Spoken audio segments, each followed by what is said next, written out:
तो काम करके देखा दाम मार के छोड़ दी दाम मार के पास हाँ ये बेटे साथ साथ हाँ शाबाश काम करके देखा दो कोई मारते रखा देखते पता दे रही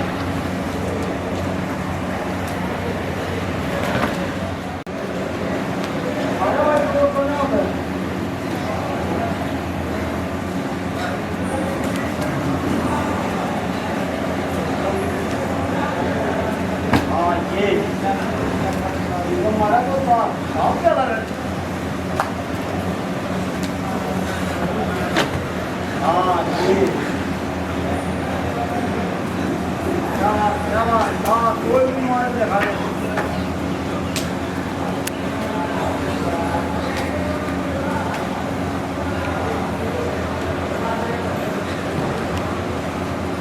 पट्टी के तो मारते पर मत मारते तो एकदम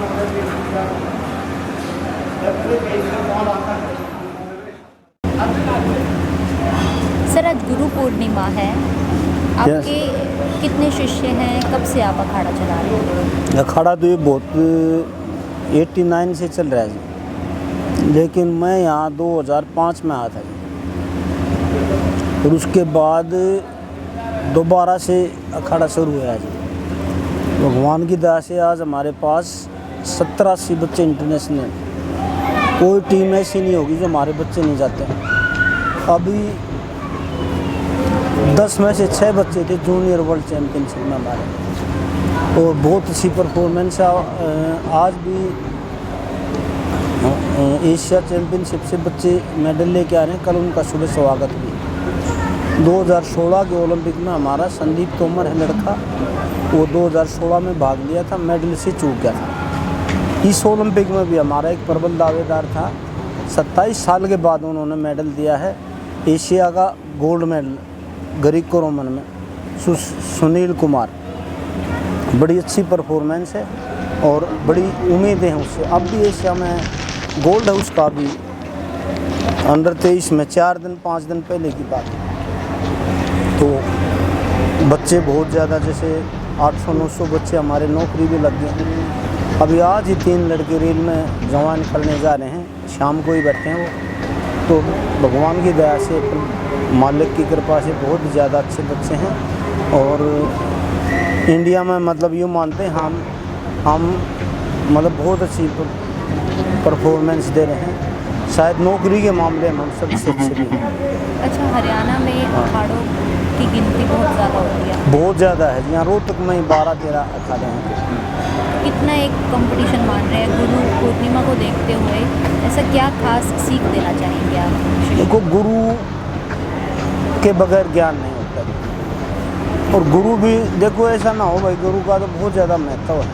माँ बाप और गुरु तीन ही तो बनाते हैं बच्चे को, किसी भी फील्ड में होया, और उसमें गुरु का तो इतना है जी, अगर हमें इनको बहुत ज़्यादा उससे निकाल के ऊपर ले जाना पड़ता है, मतलब बहुत ज़्यादा मेहनत करनी पड़ती है। मैं जैसे इंटरनेशनल पहलवान भी रहा, पहलवानी करना आसान है जी, उस्तादगिरी करना बहुत मुश्किल था। उस्तादगिरी करना तो इतना मुश्किल है जी, मतलब क्योंकि हम दूसरे से काम ले रहे हैं, वो हमारा अपना काम था, दूसरे को काम लेने में बड़ी दिक्कत आती है, क्योंकि उसके मन में क्या लक्ष्य है, कितना मजबूत लक्ष्य है, उसका उद्देश्य क्या है, इन सभी चीज़ों को देख के काम करना पड़ता है। अच्छा, एक लीडर होते हुए कितना मुश्किल मानते हैं ऐसे शिष्यों को आगे इकट्ठे लेकर चलना, जैसे आप बता रहे हैं? बड़ी समस्या है ये, मानिए हम रात को ठीक से सो भी नहीं पाते, कई बार पता नहीं किसका फ़ोन आ जाता है, कोच साहब ये बात होगी, कोई बीमार हो जा। अब ये 10-12 प्रांतों के बच्चे हमारे पास, इनके माँ बाप हमें हैं, और आज का जो माहौल है जी उससे भी बचा के रखना है। ये देख सामने देखो आप, यहाँ से लड़कियों के हॉस्टल शुरू हो जाते हैं। इस गली में 5 पीजी हैं लड़कियों को, लेकिन कभी भी भगवान की कृपा से इनको मोटिवेट करते हैं, समझाते हैं, अच्छाई बुराई की बात कभी उलाना नहीं आया है। और सबसे बड़ी बात, इसको छोड़ के इनका भविष्य का निर्माण करना जी, क्योंकि हमारा क्या है जी, जो एंट्री है ना वो थोड़ा सा गलत हो। रेसलिंग में उन बच्चों को छोड़ते हैं जो थोड़ा सा नहीं मानते हैं, समाज में घर वाले भी आगे तो भाई नहीं पढ़ता तो इसको पहलवान बना दें, और उन बच्चों से हम मेडल ले हुए हैं। इसके लिए बहुत ज़्यादा तपस्या करनी पड़ती है, बहुत भक्ति करनी पड़ती है जी, अपने आप को बहुत ज़्यादा हर सुख सुविधा अपनी त्यागनी पड़ती है जी। मैंने अपने बच्चों की तरफ भी कभी ध्यान नहीं दिया जी। और ये भी बताऊं, मैं 29 साल सरकारी नौकरी की, संडे के अलावा मैंने छुट्टी नहीं की कभी। वो एक अलग बात है भाई, कुछ मिल लिया ना मिल लिया, लेकिन मुझे बहुत ज़्यादा संतुष्ट है क्यों हमारे बच्चे इतने नौकरी लगे हैं, इतने गरीब परिवारों के बच्चे हमारे नौकरी लगे हैं, जिससे हमें बहुत ज़्यादा संतुष्टि होती है। आज उनको बढ़िया जगह देखते हैं। शुरू में मैं यहाँ आया ना 7 बच्चों से शुरू किया था जी मैं ये। अच्छा। हाँ, सच में बता रहा हूँ, 7 बच्चे थे, मेरे पास एक स्कूटर थी बस। आज ये गाड़ियाँ देखो बच्चों की। और ये तो मैं बताऊँ, अब जो हरियाणा सरकार है ना, उन्होंने पैसे रोक दिए बच्चों के, नहीं तो यहाँ गाड़ी नहीं ना उड़ रही थी। इतने मतलब भगवान की दया से अच्छे बच्चों के पास सुविधाएं होगी जी खूब। हमारे पास यहाँ मैट नहीं था, छोटा सा हाल था जी, अपना मैट लेके आए थे मॉल।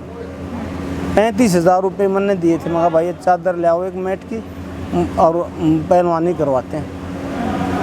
आज यहाँ सुविधाएं हैं जी बहुत बढ़िया, आधुनिक सुविधाएं हैं। और कोई मतलब प्रांत मतलब जहाँ गेम है ना, कुश्ती है, वहाँ के 10-10, 5-5 बच्चे यहाँ पर हैं, तो बड़ी अच्छी खुशी महसूस भी होती है और एक गुरु का कर्तव्य भी बनता है। एक लड़का था जी हमारे पास, ऐसे जा रहा था, मैंने देखा उसका, मैंने उसको बुलाया, मैं कहा बेटा इधर आ, कुश्ती करेगा? बोला जी कुश्ती कैसे करूँगा, मेरे पिताजी ने मर्डर कर दिया और कल ही सज़ा सुनाई है। यूँ कह के रोने लग गया। मैं कहा तू कुश्ती की बता, करेगा कि नहीं करेगा? वो बोला जी करना चाहता हूँ। मैं कहा तू यहाँ रोज़ आएगा मेरे पास, और भगवान ने आज उसको बहुत अच्छा खिलाड़ी बनाया जी। उसका वर्ल्ड चैम्पियनशिप में मेडल आया और नेवी में नौकरी करता है जी। तो ऐसे हमने टैलेंट को भी पहचानना पड़ता है जी। यूँ नहीं भाई जाते देख के भाई ये लड़का खिलाड़ी हो सकता है, ये नहीं हो सकता। उसके बाद जैसे सबसे ज़्यादा मतलब मैं कहता हूँ, अगर आप पहलवान बन गए और इंसान नहीं बने तो आपका कोई भी मतलब वजूद नहीं। अगर आप इंसान बन गए पहलवान ना बने तो भी आप ज़िंदगी में बढ़िया तरह से जी सकते हो। तो मैं इस बात पर बहुत ज़्यादा जोर देता हूँ शुरू से जी। और कम से कम इन बच्चों को यहाँ बैठा के कई बार मैं समझाते भी, यहाँ बताते भी, हाँ बेटा मनोर भाव, इंसान भाव, इंसान बन गए तो हमारा गुजारा है। और उसी की वजह से जैसे हमारा एक भी बच्चा बिगड़ जाए ना, तो मैं ये सोचता हूँ मैं कसूरवार हूँ समाज का। हमारी एक ईंट भी जैसे मंजिल की ख़राब होगी ना, तो मैं मतलब उसको अच्छा नहीं मानता जी। ईमानदारी, सच्चाई और वास्तविकता पे परमात्मा को हाजिर नाजिर मान के कहते हैं जी। ज़िंदगी में इन चीज़ों पर विशेष ध्यान दिया है, और तभी तो ये बच्चे आज जैसे सम्मान भी करते हैं। इनको ये पता है भाई ये आदमी इस टाइम आएगा, आंधी हो बरसात हो कुछ भी। अब तो मेरे पास गाड़ी है, पहले गाड़ी नहीं थी तो भी मैं भीगता हुआ आया हूँ यहाँ पर, लेकिन अपना कभी टाइम टेबल के ऊपर कभी भी आँच नहीं आने दी। वास्तविकता वजह से हकीकत हो भाई, जो है सच्चाई हो, इस पर मैंने बहुत ज़्यादा जोर दिया है जी। आज मेरे जो विरोधी हैं ना, कभी कोई, क्योंकि कंप्यूटर हर एक के होते हैं कंपटीटर, कोई विरोधी यूँ बता दे अब वहाँ उस कुश्ती में 100 ग्राम की गलती करी थी, या वहाँ पर वजन गलत देवा था, यहाँ ड्राज में कोई गलती करी थी, हम कसूरवार होंगे, माफ़ी मांगेंगे समाज से सामने खड़े होकर। तो इन चीज़ों पर विशेष ध्यान दिया है। प्रैक्टिस का मैंने रिटायर हुए 2 साल हो गए जी। मैं आज भी यहाँ आता हूँ। अब मैं कोई मतलब तनख्वाहिया नहीं हूँ, मैं अब तनख्वाह नहीं लेता भाई। मैं फ्री में सेवा दे रहा हूँ। कुश्ती के आदमी है ना, कुश्ती ने मेरे को बहुत कुछ दिया है और उसी को लक्ष्य को लेके मैं यहाँ पर आता हूँ। और मुझे कोई स्वार्थ नहीं है, कोई सरकारी कोई ऐड की उसकी ज़रूरत नहीं मुझे अवार्ड की। भगवान ने, परमात्मा ने, हमारे समाज ने मेरे को इतना दे दिया, इतना कि मेरी औकात नहीं थी।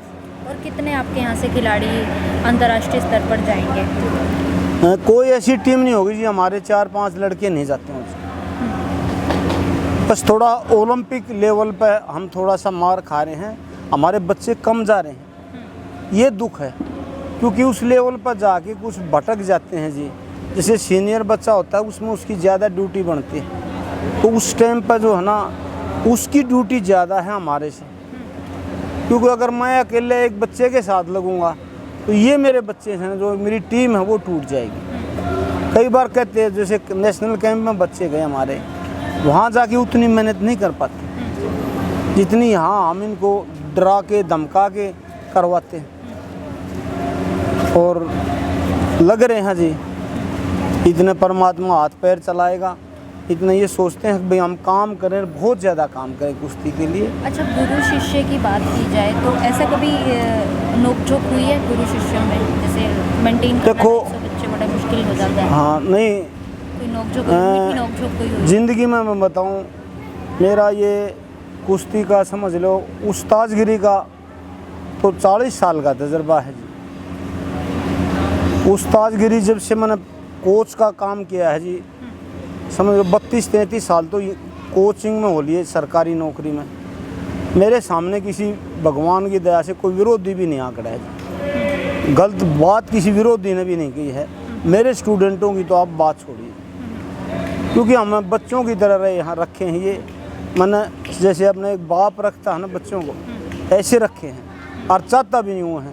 अगर मैं इसमें बढ़ूँ रहूँ तो एक अपना संपूर्णता दें, नहीं तो इससे दूर हो जाएंगे। हमको ज़रूरी नहीं है। मैंने शुरू में कहा था भाई कोई सम्मान नहीं मिलेगा तो मैं वहाँ नहीं रहूँगा। आज भी कहता हूँ इनको, अखाड़े के जो संचालक हैं उनको, मैं भाई जब सम्मान पर ठेस पहुँचा मैं उसी दिन बंद कर दूँगा ना।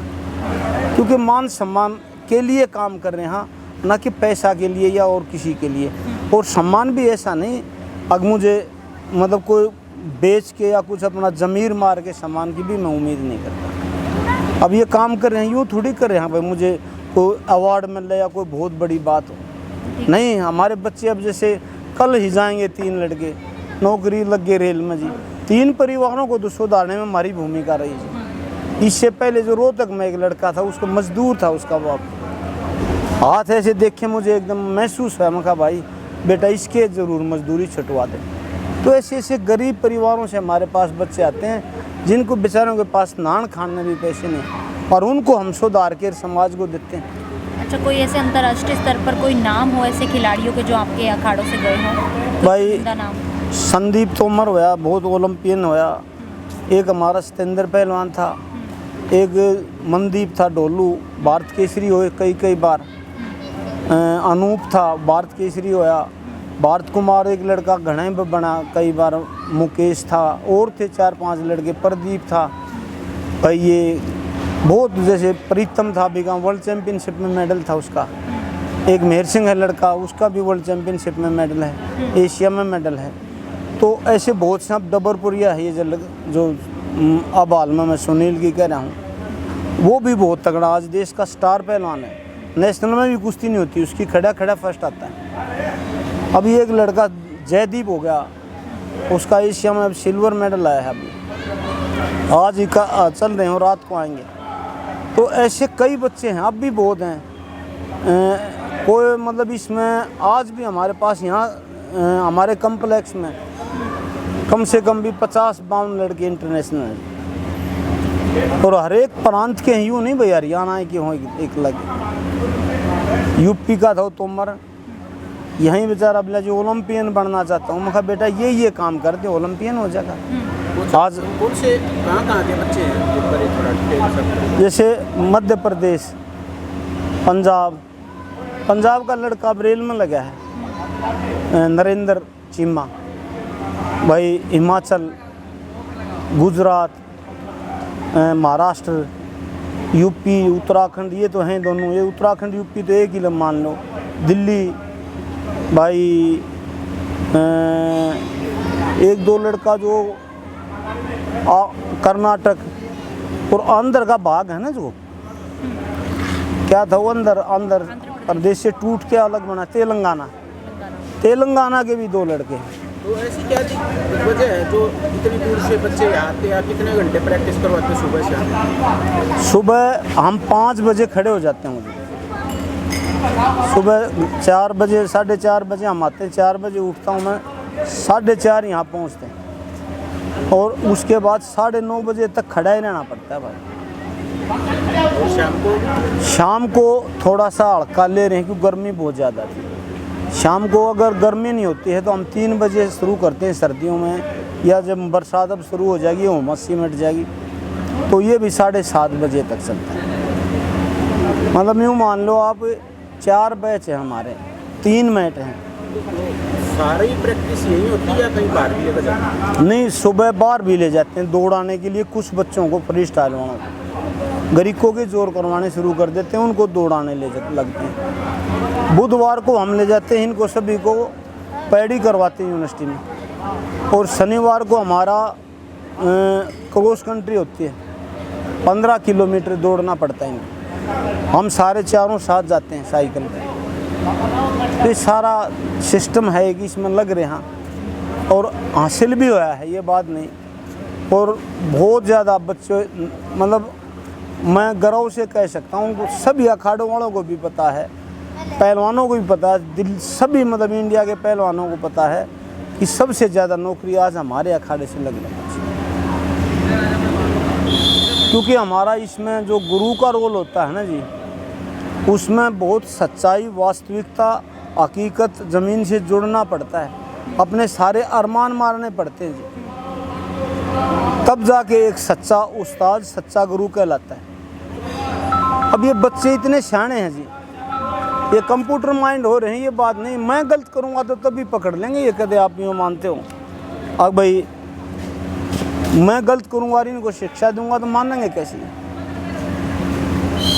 हर एक आदमी को पता है, जो है भी मतलब यही, जो कह रहे हैं वो कर रहे हैं, तभी तो ये इज्जत करते हैं ना। तो औरों की तरह पैसे भी कमा सकते थे और भी काम कर सकते थे गलत, या इनका कहीं यूज भी कर सकते थे राजनीति के क्षेत्र वगैरह में। या ये कई जो पहले एक बार कब्जाधारी पहलवान भी आए थे, वो भी हम फायदा उठा सकते थे ना। नहीं भाई, सामाजिक हो, इंसान हो, जिस पर गर्व किया जा सके, संपूर्णता हो, वास्तविकता हो। ठीक है, थैंक यू भाई।